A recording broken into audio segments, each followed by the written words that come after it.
Hello students, आइए देखते हैं चैप्टर 10 की लास्ट हेडिंग। छठवां है आपका जैव उर्वरक के रूप में सूक्ष्मजीव। जैव उर्वरक के रूप में कैसे सूक्ष्मजीव का यूज करते हैं, तो ध्यान से समझें आप। आज के तौर तरीकों के साथ यदि जीवन को देखें तो पता चलता है कि पर्यावरण प्रदूषण चिंता का एक मुख्य कारण है।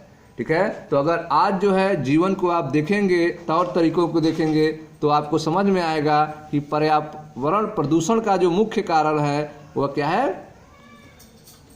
जीवन के लिए जो मुख्य कारण है वह पर्यावरण प्रदूषण है।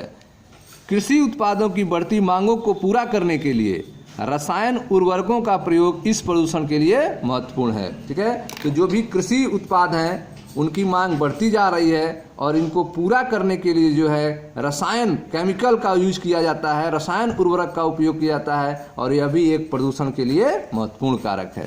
हालांकि हम समझने लगे हैं कि रसायन उर्वरकों के अधिकाधिक प्रयोग से कई समस्याएं जुड़ी हैं।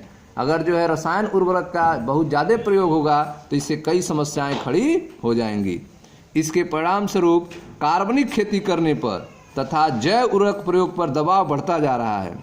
ठीक है, तो आप देख रहे हैं कि इसके परिणाम स्वरूप जो है प्रदूषण कम करने के लिए कार्बनिक खेती करने पर, ऑर्गेनिक फार्मिंग करने पर और जैव उर्वरक के प्रयोग पर दबाव बढ़ता जा रहा है। जैव उर्वरक एक प्रकार के जीव हैं जो मृदा की पोषक गुणवत्ता को बढ़ाते हैं। ठीक है, तो जैव उर्वरक क्या है? एक प्रकार के जीव हैं जो मिट्टी के पोषक गुणवत्ता को बढ़ाते हैं। देखिए ध्यान से, जैव उर्वरक का मुख्य स्रोत जो है वह जीवाणु, कवक और साइनोबैक्टीरिया होते हैं। जैव उर्वरक के जो मुख्य स्रोत हैं वे हैं जीवाणु, कवक और साइनोबैक्टीरिया होते हैं। लेगुमिनस पादपों की जड़ों पर स्थित ग्रंथियों के बारे में आपने अध्ययन किया है कि इन ग्रंथियों का निर्माण राइजोबियम जीवाणु के सहजीवी संबंध द्वारा होता है। ठीक है, तो राइजोबियम जीवाणु के सहजीवी संबंध द्वारा होता है। यह जीवाणु वायुमंडलीय नाइट्रोजन को स्थिरीकृत कर कार्बनिक रूप से परिवर्तित कर देता है। तो यह जीवाणु जो है वायुमंडल के नाइट्रोजन को स्थिर करता है और उसको कार्बनिक रूप से पौधे को प्रोवाइड करता है। पादप इसका प्रयोग पोषकों के रूप में करते हैं। ठीक है, इसके अलावा अन्य जीवाणु जैसे कि एस्प्रो, ठीक है, एजोस्पाइरिलम तथा एजोबैक्टर, एजोस्पाइरिलम और एजोबैक्टर जो हैं मृदा में मुक्त अवस्था में पाए जाते हैं, फ्री स्टेट में पाए जाते हैं और यह भी वायुमंडल नाइट्रोजन को स्थिर कर सकते हैं। इस प्रकार मृदा में नाइट्रोजन की मात्रा बढ़ जाती है। ठीक है, इसके अलावा जो कवक हैं, कवक पादपों के साथ सहजीवी संबंध स्थापित करते हैं। जो कवक हैं वह पौधों के साथ सहजीवी संबंध स्थापित करते हैं, जिसे माइकोराइजा कहते हैं। ठीक है, ग्लोमस जीनस के बहुत से सदस्य जो हैं माइकोराइजा बनाते हैं। जो ग्लोमस जीनस है उसके अंतर्गत बहुत सारे सदस्य जो हैं माइकोराइजा बनाते हैं, अर्थात कवक पादप संबंध बनाते हैं, जो एक सहजीवी संबंध होता है। इस संयोजन में कवक सजीवी मृदा से फास्फोरस का अवशोषण कर उसे पादपों में भेज देता है। ठीक है, तो इस कॉम्बिनेशन के अंतर्गत आप देख रहे हैं जो कवक होता है सजीवी मिट्टी से फास्फोरस को अवशोषित करता है और पौधे को दे देता है।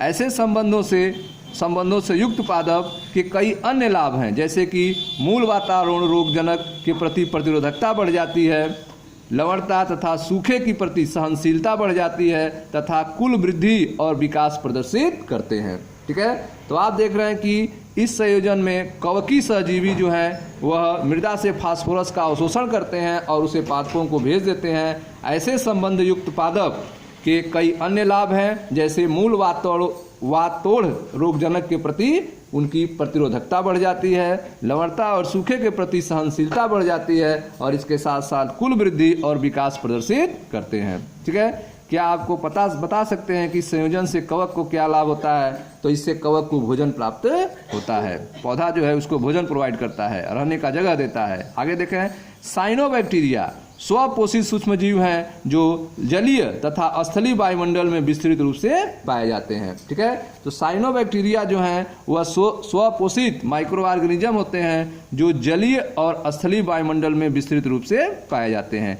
इनमें बहुत से वायुमंडलीय नाइट्रोजन को स्थिरीकरण कर सकते हैं। तो साइनोबैक्टीरिया में बहुत से जो हैं वह एटमॉस्फेरिक नाइट्रोजन को स्टोर करने का काम कर सकते हैं, जैसे कि एनाबिना, नॉस्टॉक, एसिटिलोरिया आदि। ठीक है, धान के खेत में साइनोबैक्टीरिया महत्वपूर्ण जैव उर्वरक की भूमिका निभाते हैं। ठीक है। तो धान के खेत में जो साइनोबैक्टीरिया हैं वह महत्वपूर्ण जैव उर्वरक की भूमिका निभाते हैं। नीलहरी शैवाल भी मृदा में कार्बनिक पदार्थ बढ़ा देते हैं, जिससे उसकी उर्वरता बढ़ जाती है।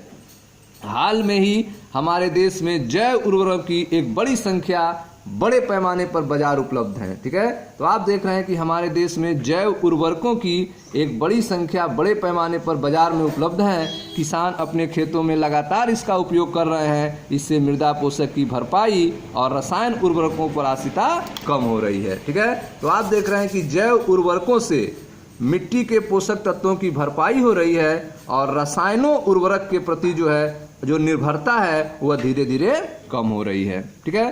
तो आप देख रहे हैं कि साइनोबैक्टीरिया जो है यह स्वपोषी सूक्ष्म जीव होते हैं जो जलीय और स्थलीय वायुमंडल में विस्तृत रूप से पाए जाते हैं और इनमें बहुत से जो हैं वो वायुमंडलीय नाइट्रोजन को स्थिरीकरण कर सकते हैं, जैसे एनाबिना, नास्टार, असिटलोरिया आदि। ठीक है। धान के खेत में साइनोबैक्टीरिया जो है महत्वपूर्ण जैव उर्वरक का काम करते हैं, जैव उर्वरक की भूमिका निभाते हैं।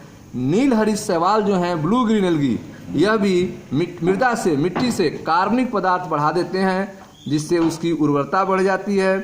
ठीक है। हाल ही में हमारे देश में जैव उर्वरकों की एक बड़ी संख्या बड़े पैमाने पर बाजार में उपलब्ध है। किसान अपने खेतों में लगातार इनका प्रयोग कर रहे हैं। इससे मृदा पोषकों की भरपाई हो रही है और रसायन उर्वरकों पर जो आश्रितता है, निर्भरता है, वह कम हो रही है। ठीक है स्टूडेंट्स, तो यह था आपका जैव उर्वरक के रूप में सूक्ष्मजीव के बारे में। Thank you.